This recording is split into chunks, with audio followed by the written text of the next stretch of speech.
In a real emergency, most people do nothing. Not because they are cowards, but because the human brain, hit with something sudden and terrible, tends to lock up. The fire alarm blares, and everyone sits still, waiting for someone else to move. The crash happens, and bystanders stand frozen, phones halfway to their faces. It is one of the most documented and dangerous facts about human beings under stress. When it matters most, we freeze. And yet there is a kind of person who does the opposite, who sees the same chaos and acts, correctly, in under a second, while everyone around them is still catching up to what is happening. Delta Force operators are trained to be that person, and the astonishing part is that the thing they use to do it is not courage, and it is not lightning reflexes. It is a mental loop, invented by a fighter pilot, and you can learn it. Let us start with the freeze, because you have to understand the enemy before you understand the cure. When something shocking happens, the thinking part of your brain is suddenly flooded. It does not have a plan for this. It has never practiced this. So it does the worst possible thing. It stalls, searching for a familiar pattern, waiting for the world to go back to normal, hoping the threat will resolve itself so that no hard decision is required. Psychologists have a name for part of this. They call it the tendency to assume that because things have always been fine, they will stay fine, even as the evidence screams otherwise. It is why people walk calmly toward danger, why they wait too long to run, why they freeze.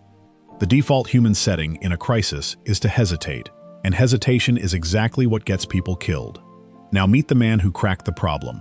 His name was John Boyd, and he was a United States Air Force fighter pilot with a nickname that tells you everything. They called him 42nd Boyd. The claim behind the name was simple and outrageous.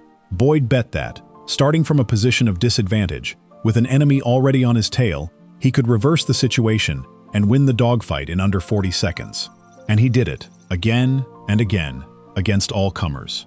The interesting question is why. It was not that he had a better aircraft. Often he did not. What Boyd had was a better way of thinking under pressure, and he spent the rest of his life turning that instinct into a system that could be taught to anyone. What he discovered is that every person in a conflict or a crisis, or really any fast-changing situation, is running through the same 4 steps, over and over, whether they know it or not. First you observe. You take in what is actually happening around you. Then you orient. You make sense of what you have seen. You fit it into your understanding of the world. Then you decide on a course of action. Then you act. And then, because the world has changed as a result of your action, you loop straight back to the beginning and do it again. Observe, orient, decide, act. See, understand, choose, move.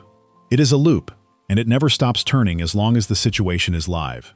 Here is the insight that made Boyd famous, and that made him invaluable to special operations. The winner is almost never the person with the best single plan. The winner is the person who runs the loop faster. Think about what happens if you cycle through those 4 steps quicker than your opponent. By the time he observes your first move and starts to make sense of it, you have already acted twice more. He is forever responding to a version of reality that no longer exists.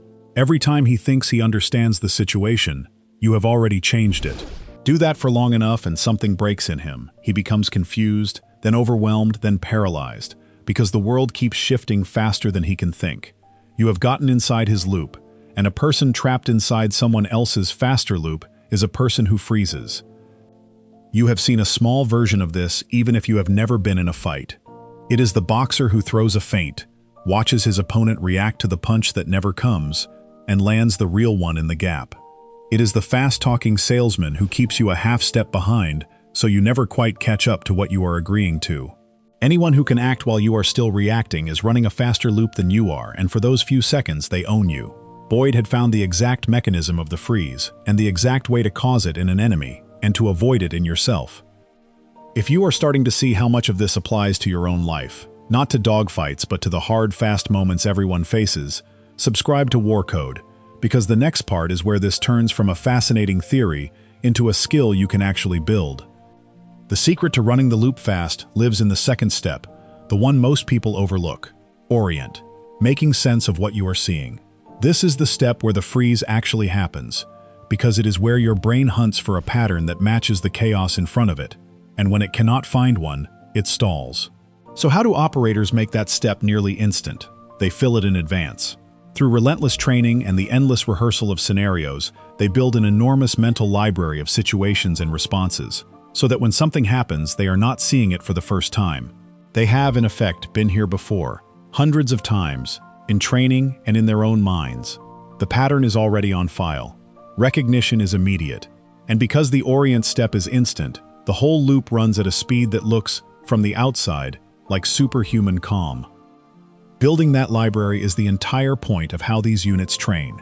They do not just practice shooting and moving, they run force-on-force exercises, where live human role players fight back and behave unpredictably, so that the operator's mind is fed thousands of realistic problems and thousands of chances to solve them.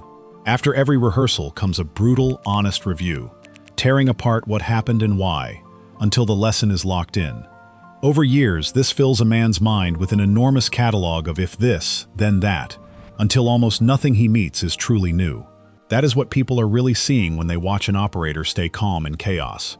Not the absence of fear, but a mind that has quietly filed away this exact moment, long before it ever arrived. This is also how they defeat the freeze directly, and it is beautifully simple. They decide in advance. An operator does not walk into a situation with an open mind about what he will do if things go wrong. He has already thought it through. If this happens, I do that. If that door opens, I go here. If the plan collapses in this specific way, my response is already chosen. The paralysis of the freeze comes from trying to make a brand new decision at the worst possible moment, with no time and a flood of fear. Pre-made decisions remove that entirely. When the moment comes, there is nothing to decide, because the deciding was already done, in the calm, days or weeks before. All that remains is to act. Understanding the loop also protects you in a way you might not expect, because there are people who make a living by deliberately jamming yours. Think about it. A con artist, a high-pressure salesman, a manipulator of any kind, they all use the same core trick. They manufacture urgency. Act now or lose the deal. Decide this second. Do not stop to think. What they are really doing is denying you the time to run your own loop, rushing you past the observe and orient steps, so you leap straight to a decision they have already chosen for you. The instant someone is pushing you to act faster than you can think, a small alarm should go off, because that pressure is almost never in your interest. And the defense is simple. Slow the loop back down. Step out of the rush. Take the time to actually observe and orient, and the manufactured emergency very often falls apart the moment you refuse to be hurried. Now here is how you take all of this and use it, starting today, without ever going near a battlefield. The first lesson is the most important, and it is this. In a crisis, action itself breaks the freeze. You do not need the perfect plan. You need to do something, anything reasonable, right now, because the very act of moving snaps your brain out of the stall and starts the loop turning. The person who does one useful thing immediately, then adjusts, will always beat the person waiting for certainty that is never going to come. When in doubt, move. It helps to know what your own body is going to do to you in that moment, so it does not take you by surprise. Under a real shock of fear, adrenaline floods your system, your vision narrows to a tunnel, your hearing can drop away, your sense of time distorts, so that seconds stretch or vanish. Your hands shake and complex thinking becomes hard. Operators know all of this is coming, and they train to work through it rather than be ruled by it, often leaning on something as simple as slow, deliberate breathing to keep the thinking part of the brain online. You can do the same. When you feel that surge, the racing heart, the tunnel closing in, name it for what it is. It is just your body's alarm, not a command to freeze. Recognizing the feeling robs it of half its power and lets you keep the loop turning straight through it. The second lesson is to pre-decide, the way the operators do. You can do this for free, in your ordinary life, and it costs you nothing but a little imagination. When you walk into a restaurant, notice where the exits are, just once, quietly. When you drive, have a vague sense of what you would do if the car ahead slammed on its brakes. Run the occasional, what would I do if? You are not being paranoid, you are preloading your orient step, so that if the unthinkable ever happens, it will not be the first time your mind has visited it. The people who survive emergencies are very often the ones who had, at some point, already imagined them. The third lesson is to keep the loop moving. Do not fall in love with your first decision. Act, then immediately observe what happened, and be ready to change. The goal is not to be right on the first try. The goal is to cycle, to stay ahead, to keep adjusting faster than the situation can spiral. A good enough decision, made quickly and then corrected, beats a perfect decision made too late every single time. Speed of the loop, not perfection of the plan, is what wins. You can see this everywhere once you know to look for it. The car accident where one person immediately starts directing traffic and calling for help while everyone else stands stunned. The medical emergency where one person begins compressions while the crowd watches. The kitchen fire. The confrontation. The fast decision at work that has to be made before all the information is in. In every one of these, the person who takes control is rarely the smartest or the strongest. They are the one whose loop is already turning, while everyone else is still frozen at step one. There is an old military saying that captures the whole idea. A good plan carried out right now beats a perfect plan carried out too late. The moment does not reward the person who waits for certainty, because certainty never comes, and while you wait, the situation only rots. So here is a small drill you can practice in ordinary life, the way an operator practices his. Whenever you enter a new space, take 1 second to ask yourself a single question. If something went wrong right now, what is the very first thing I would do? Not a detailed plan, just a first move. That one habit, repeated until it is automatic, quietly preloads your loop everywhere you go, so that the opening second of a real emergency is not lost to shock. It is spent on action, while everyone around you is still frozen. And that is the quiet, democratic truth at the center of all this. The ability to act under pressure is not a gift reserved for a special kind of person. It is not about being fearless, and it is not about being brilliant. It is about having a loop, understanding its 4 simple steps, and practicing the habit of keeping it moving when your instinct is to freeze.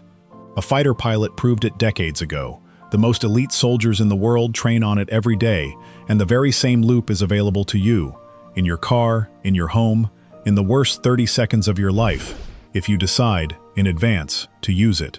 The freeze is the default setting. The loop is the cure. And unlike almost everything else about these units, this one costs you nothing but the decision to practice it. If you want more skills like this one, drawn from the world's most secretive units and made practical, subscribe to War Code, and I will see you on the next one.